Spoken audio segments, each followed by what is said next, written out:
کسی زمانے میں ایک بادشاہ اور ملکہ رہتے تھے جو ایک دوسرے سے بہت پیار کرتے تھے، اور اگر ان کے ساتھ کھیلنے کے لیے صرف ایک چھوٹا بیٹا یا بیٹی ہوتی تو بالکل خوش ہوتے۔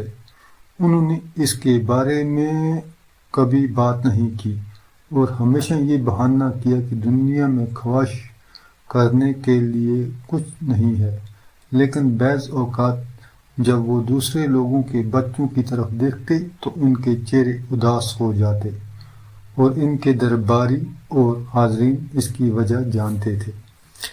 ایک دن ملکہ ایک آبشار کے کنارے اکیلی بیٹھی تھی جو قلعے سے ملحقہ بڑے پارک میں کچھ چٹانوں سے پھوٹتی تھی۔ وہ عام سے زیادہ دکھی محسوس کر رہی تھی اور اس نے اپنی کنیزوں کو رخصت کر دیا تھا تاکہ کوئی اس کے غم کا مشاہدہ نہ کر سکے۔ اچانک اس نے آبشار کے نیچے تالاب میں ایک سرسراہٹ کی آواز سنی اور اوپر نگاہ ڈالنے پر اس نے ایک بڑا کیکڑا اپنے پاس موجود ایک پتھر پر چڑھتے دیکھا۔ عظیم ملکہ، کیکڑے نے کہا، میں آپ کو یہ بتانے کے لیے حاضر ہوں کہ آپ کے دل کی خواہش جلد پوری ہو جائے گی، لیکن پہلے آپ مجھے اجازت دیں کہ میں آپ کو پریوں کے محل کی طرف لے جاؤں، جو اگرچہ مشکل ہے لیکن گھنے بادلوں کی وجہ سے انسان کی آنکھوں نے کبھی نہیں دیکھا ہوگا۔ وہاں آپ کو مزید معلومات حاصل ہوں گی، یعنی اگر آپ خود مجھ پر بھروسہ کرو گی۔ ملکہ نے اس سے پہلے کبھی کسی جانور کو بولتے نہیں سنا تھا اور وہ حیرت سے گونگی رہ گئی۔ تاہم وہ کیکڑے کی باتوں پر اس قدر مسحور ہوئی کہ وہ میٹھی مسکراہٹ سے مسکرائی اور اپنا ہاتھ آگے بڑھایا۔ اس سے اس کیکڑے نے نہیں لیا جو صرف ایک لمحہ پہلے وہاں کھڑا تھا، بلکہ ایک چھوٹی سی بوڑھی عورت نے جو اپنے سفید بالوں میں سبز رنگ کے ربن کے ساتھ چالاکی سے سفید اور سرخ رنگ کے لباس میں ملبوس تھی۔ اور یہ کہنا حیرت انگیز ہے کہ اس کے کپڑوں سے پانی کا ایک قطرہ بھی نہیں گرا۔ بوڑھی عورت ہلکے سے اس راستے سے نیچے بھاگی جس پر ملکہ 100 بار جا چکی تھی، لیکن یہ اتنا مختلف لگ رہا تھا کہ اسے یقین نہیں آتا کہ یہ وہی ہے۔ بجائے اس کے کہ وہ جال اور جھاڑیوں سے گزرے، گلاب اور چمیلی اس کے سر پر لٹک رہی تھی، جبکہ اس کے پاؤں کے نیچے زمین بنفشی سے میٹھی تھی۔ نارنجی کے درخت اتنے لمبے اور گھنے تھے کہ دوپہر کے وقت بھی دھوپ کبھی زیادہ گرم نہیں ہوتی تھی، اور راستے کے آخر میں ایک ایسی چمکیلی چیز کی جھلک نظر آتی تھی کہ ملکہ کو اپنی آنکھوں پر سایہ کرنا پڑتا تھا اور اسے جھانکنا پڑتا تھا۔ صرف اس کی انگلیوں کے درمیان یہ کیا ہو سکتا ہے؟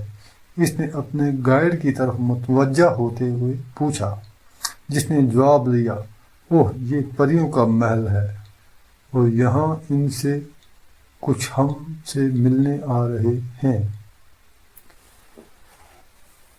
جیسے ہی وہ بولی، گیٹ پیچھے سے کھل گیا اور 6 پریاں قریب آئیں۔ ہر ایک کے ہاتھ میں قیمتی پتھروں سے بنا ایک پھول تھا، لیکن یہ حقیقت کی طرح کہ اسے چھونے سے ہی آپ فرق بتا سکتے ہیں۔ میڈم، انہوں نے کہا، ہم نہیں جانتے کہ آپ کے اعتماد کے اس نشان کے لیے آپ کا شکریہ کیسے ادا کریں، لیکن آپ کو یہ بتاتے ہوئے خوشی ہو رہی ہے کہ تھوڑی ہی دیر میں آپ کی ایک چھوٹی بیٹی ہوگی۔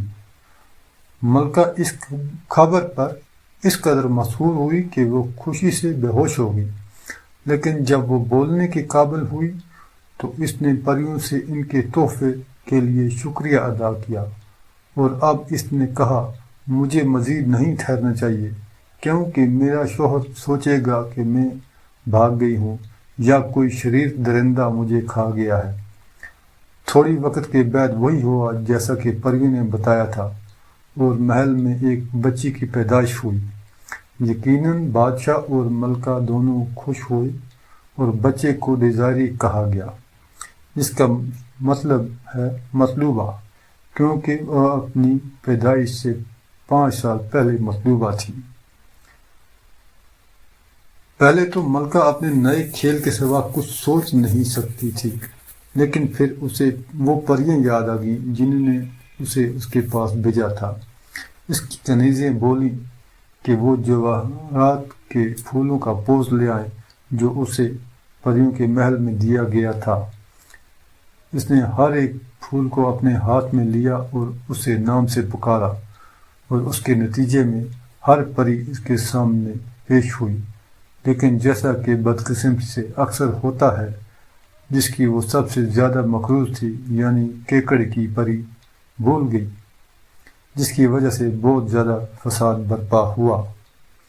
تاہم اس لمحے محل میں خوشی کی لہر دوڑ گئی اور اندر موجود ہر شخص پریوں کو دیکھنے کے لیے کھڑکیوں کی طرف بھاگا۔